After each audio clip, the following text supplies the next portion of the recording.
নাম দেখে অনেকেই হয়তো প্রশ্ন করতে পারেন যে এই মুহূর্তে আপনি কি করে বলেন যে আমেরিকা আওয়ামী লীগকে পছন্দ করে? এগুলো ১। ২ নম্বর হলো যে আওয়ামী লীগ সবসময়ই যে কাজটি করেছে সেটি হলো আমেরিকাকে যতটা সম্ভব অপমান এবং বিক্ষুব্ধ করার চেষ্টা করেছে তাদের ক্ষমতাকালীন সময়ে এবং প্রায় তারা চেষ্টা করেছে আবার যখন পরাজিত হয়েছে তারা আমেরিকার সঙ্গে একটি সম্পর্ক স্থাপন করার জন্য চেষ্টা করেছে। এটা আমরা জানি। হিলারি ক্লিনটনের সঙ্গে শেখ হাসিনার দাকমা সম্পর্ক, জো বাইডেনের সঙ্গে ১ম দিকে সম্পর্ক ভালো নয়, কিন্তু পরবর্তীতে আবার তাদের সাথে যে ভালো সম্পর্ক, তার কিছু নমুনা আমরা পেয়েছি। কিন্তু আমেরিকার যে পাবলিক অফিসগুলো সরাসরি হোয়াইট হাউস নিয়ন্ত্রণ করে না। তো হোয়াইট হাউসের সঙ্গে শেখ হাসিনার যে সম্পর্কটা ছিল বা বাইডেনের সঙ্গে তার যে ব্যক্তিগত সম্পর্কটা ছিল, সেটি ডোনাল্ড লু বা পিটার ডি হাসের পর্যায়ে এসে ওইভাবে কাজ করেনি। আমাদের দেশে দেখা গেল যে অনেক লোক শেখ হাসিনার সাথে খুব ভালো সম্পর্ক, কিন্তু ছাত্রলীগের হাতে তারা লাঞ্ছিত হয়েছে।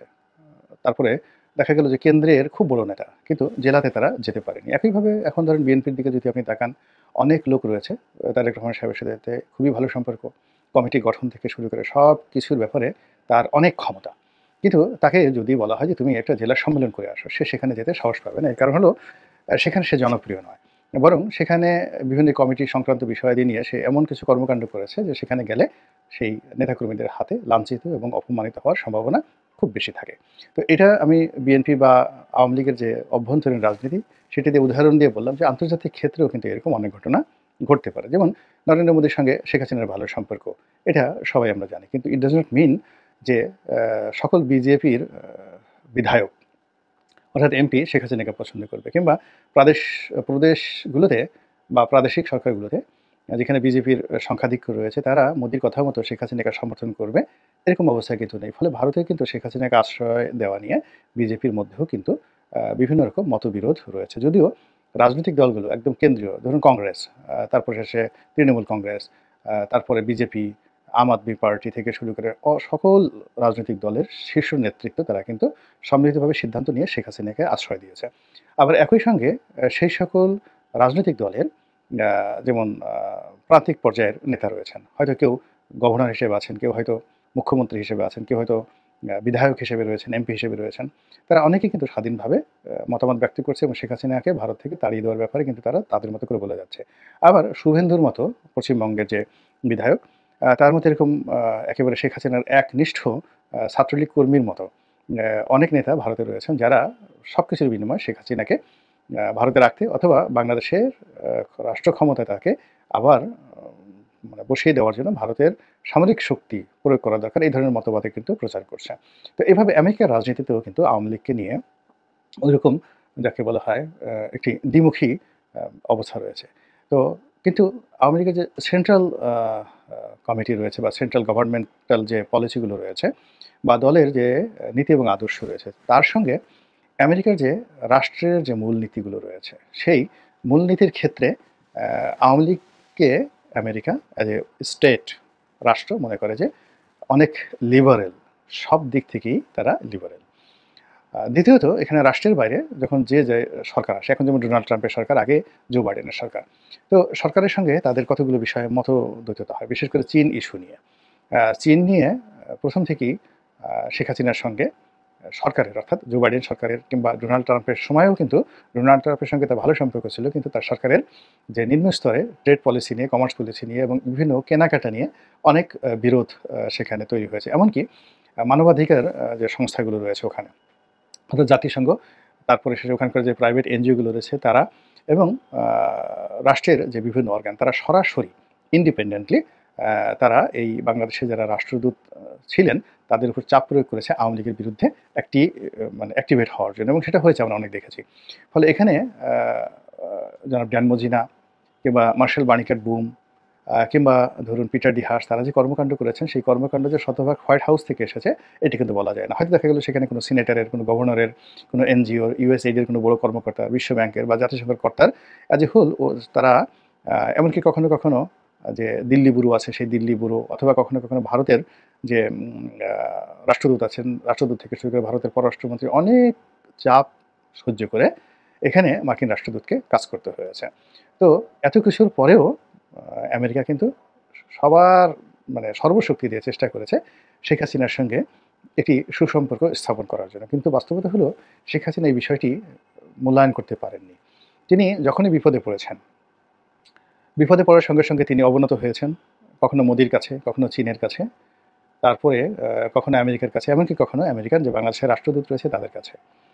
এই বিষয়গুলো মূলত তাকে একটা প্রেডিক্টেবল ক্যারেক্টার, একটা অস্থির চিত্তের ভদ্রমহিলা হিসেবে অনেকের কাছে মানে বিশ্বাসযোগ্যতা পাওয়ার জন্য যে ক্যারেক্টারিস্টিক দরকার সেটি তিনি প্রতিষ্ঠা করতে পারেননি। যারা রাষ্ট্রনায়ক হবেন তাদের প্রথম এবং প্রধান যে চরিত্র থাকবে সেটা যা বলেছি, বলেছি, মরি বা বাঁচি। আপনি চিন্তা করেন জন এফ কেনেডি। তিনি বললেন যে আমি এটা করব না বা আমি এটা করব। ওটাই হলো তার জন্য আইন। তিনি বার্লিন দেয়াল ভেঙে দিতে চাইলেন, কিংবা ধরুন রোনাল্ড রিগান তিনি যেটা করতে চেয়েছেন করে ফেলেছেন।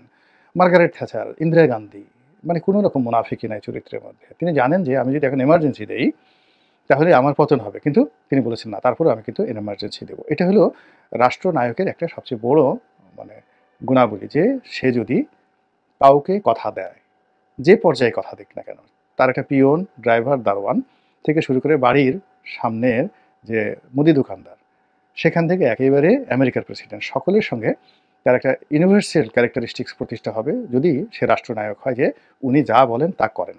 উনি মিথ্যা বলেন না, উনি প্রতারণা করেন না, এবং উনি লোক ঠকানোর মতো কোনো কাজ করেন না। এই জায়গাটি শেখ হাসিনা প্রতিষ্ঠা করতে পারেনি। প্রতিষ্ঠা করতে না পারার কারণে আমেরিকা আওয়ামী লীগের যে লিবারেল পলিসি, তারপরে তাদের যে ধর্মনিরপেক্ষ মতবাদ, এবং তারা যেভাবে যেভাবে উগ্রবাদের বিরুদ্ধে যে শক্তি নিয়োগ করেছে, এটা আমেরিকার খুব পছন্দের ছিল, ভীষণ রকম পছন্দের ছিল। এবং এই জন্য আমেরিকা কিন্তু দুই হাতে, অর্থাৎ একদিকে শেখ হাসিনার হাতে বিরোধ, কিন্তু আপনি ইউএস এইডের যে ট্র্যাক রেকর্ড দেখেন, তারা যে পরিমাণ অর্থ এই গত 15 বছরে বাংলাদেশকে দিয়েছে, এই 15 বছরের অর্থের সঙ্গে আপনার বাংলাদেশ স্বাধীন হওয়ার পর থেকে এই পর্যন্ত আপনি তুলনা করলে দেখবেন যে এই 2 বছর অর্থ বেশি। অর্থাৎ এ যাবৎকালে তারা $8.5 বিলিয়ন মতো অর্থ দিয়েছে, এবং এই মানে যার কোনো হিসেব নেই। তো এই $8.5 বিলিয়নের মধ্যে মোর দেন 4.5 বিলিয়ন বা অলমোস্ট $5 বিলিয়ন তারা দিয়েছে কিন্তু এই গত 15 বছরের মধ্যে। এর মধ্যে এই যে দেখেন টিকাতে, করোনার যে টিকা, করোনার টিকাতে আমরা শুনলাম যে প্রায় 50,000 কোটি টাকা এই সরকার, মানে স্বাস্থ্য মন্ত্রণালয় এরা ব্যয় করেছে। অথচ এই যে টিকার একটা বিশেষ অংশ নয়, বিরাট অংশ ফ্রি অফ কস্টে আমেরিকা দিয়েছে।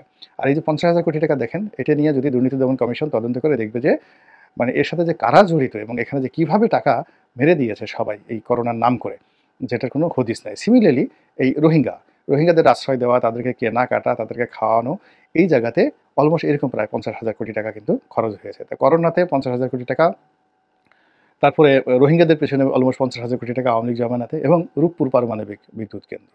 এই ৩টি মেগা প্রকল্পে যে পরিমাণ অর্থ লুটপাট হয়েছে এবং এখনও যে বন্ধ হয়েছে তাও কিন্তু বলা যাচ্ছে না। তো যাই হোক, এই জিনিসগুলোকে আমেরিকা মানে আওয়ামী লীগের মাধ্যমে তাদের কতগুলো বিষয় তারা এখানে প্রতিষ্ঠিত করতে চেয়েছিল। এটা সত্য যে তারা সেন্ট মার্টিন নিয়ে তাদের একটা প্ল্যান ছিল, এবং এটা এখন আপনারা স্পষ্ট বুঝতে পারছেন যে শেখ হাসিনার পতনের পর্যায়ে পুরো কথাটা কিন্তু ভুয়া ছিল না। এখন আপনি সেন্ট মার্টিনের অবস্থান, সেখানে পর্যটক যাওয়া আসা এবং নতুন সরকারের নড়াচড়া দেখলে বুঝতে পারবেন যে আমেরিকা আসলে তখন সত্যিকার অর্থে শেখ হাসিনার কাছে কী চেয়েছিল। ২ নম্বর হলো যে আমেরিকা কেন জামাত এবং বিএনপিকে পছন্দ করছে না? এর কারণ হলো আমেরিকা এই দুটো দলকে একেবারে প্রথম থেকেই তারা মনে করছে যে এরা ধর্মভিত্তিক রাজনীতি করে। তাদের মধ্যে ইসলাম প্রীতি বলেন এবং অন্য ধর্মর যারা লোকজন রয়েছে তাদেরকে প্রিভিলেজ না দেওয়া থেকে শুরু করে হিন্দুদের প্রতি নির্যাতন, এই জিনিসগুলো আমেরিকার দলিল দস্তাবেজে রীতিমতো লিখিত রয়েছে। এরপরে বিভিন্ন সময়, অর্থাৎ বিএনপি সরকারের সময় যে সকল দুর্নীতি হয়েছে, সে সকল দুর্নীতি এবং অনিয়ম দলিল আকারে আমেরিকাতে যেভাবে এস্টাবলিশড হয়ে আছে রাষ্ট্রীয় প্রতিষ্ঠানে, ওইগুলো ওই কালি মোচন করার মতো যে নেগোসিয়েশন দরকার বা যে ধরনের লবিং দরকার, ওটি বিএনপি জামাত এখন পর্যন্ত করতে পারেনি। বিএনপি লবিং করেছে আওয়ামী লীগের বিরুদ্ধে, জামাত লবিং করেছে যুদ্ধাপরাধীদের বিচার বন্ধ করার জন্য বা মানে আওয়ামী লীগকে নিবৃত করার জন্য। এর বাইরে তাদের সম্পর্কে যে মতামত রয়েছে বা আমেরিকার যে রাষ্ট্রীয় শক্তি অ্যাজ এ হোল সিস্টেমটি যেভাবে জামাত সম্পর্কে খুবই নেতিবাচক ধারণা পোষণ করে A to Z, আবার বিএনপি সম্পর্কেও কিন্তু তাদের সেই নেতিবাচক জিনিসটি তারা করে। বিএনপির যারা অনেকে আমেরিকার স্টেট ডিপার্টমেন্টের প্রোগ্রামে সেখানে গিয়েছেন, তারা এসে কতটা রিপোর্ট করেছেন দলীয় প্রধানের কাছে আমি বলতে পারব না। কিন্তু আমিও সেই স্টেট ডিপার্টমেন্টের যে মানে প্রোগ্রামগুলো, সেই প্রোগ্রামগুলোতে অংশগ্রহণ করেছি এবং সেখানে আমি বোঝার চেষ্টা করেছি যে বিএনপি, জামাত এবং আওয়ামী লীগ কিংবা জাতীয় পার্টি এই দলগুলোকে আমেরিকা আসলে কীভাবে ট্রিট করে। তো সেই ট্রিটমেন্টের ক্ষেত্রে তারা এখনো পর্যন্ত আওয়ামী লীগকেই তারা কিন্তু এখানে যে রাজনৈতিক দলগুলো রয়েছে সেই দলগুলোর মধ্যে সর্বোচ্চ স্থানে রেখেছে। যদিও শেখ হাসিনার পতন থেকে শুরু করে আওয়ামী লীগ সরকারের পতনে তাদের গুরুত্বপূর্ণ হাত রয়েছে, কিন্তু তারপরে অ্যাজ এ পার্টি হিসেবে, এই পার্টি হিসেবে এটিকে ব্যান করা হোক, এটা আমেরিকা যতদিন জীবিত আছে এটা কেউ পারবে না। No one can do. আপনি দেখেছেন যে ডক্টর মোহাম্মদ ইউনূসের সঙ্গে যে মার্কিন রাষ্ট্রদূত দেখা করেছেন, সেখানে স্পষ্টত তিনি আওয়ামী লীগের রাজনীতি করার ব্যাপারে যে বক্তব্য দিয়েছেন, এটাতেই একেবারে যা বলতে চাচ্ছে আমেরিকা সেটা ভেরি লাউড অ্যান্ড ক্লিয়ার, অত্যন্ত উচ্চ স্বরে এবং অত্যন্ত ক্লিয়ারভাবে, কোনো রাগ ঢাক ছাড়াই কথাগুলো বলেছে। কাজেই যারা মানে আওয়ামী লীগকে মোকাবেলা করতে চান, আওয়ামী লীগকে নিষিদ্ধ করতে চান, তাদেরকে সবার আগে যে কাজটি করতে হবে, দিল্লি এবং আমেরিকার যে জায়গাগুলো রয়েছে সেই জায়গাগুলোতে বেশ ডিপ্লোম্যাটিক সেখানে একটা অপারেশন চালাতে হবে এবং সেই অপারেশন সাকসেস না হওয়া পর্যন্ত বাংলাদেশে আপনি যা কিছুই করেন সেটা আনাকুম জানাকুম পর্যন্তই থেকে যাবে। আলটিমেটলি ভালো কিছু হবে না। আল্লাহ আমাদের সবাইকে হেদায়েত দান করুন এবং হেফাজত করুন। আসসালামু আলাইকুম ওয়া রাহমাতুল্লাহি ওয়া বারাকাতুহু।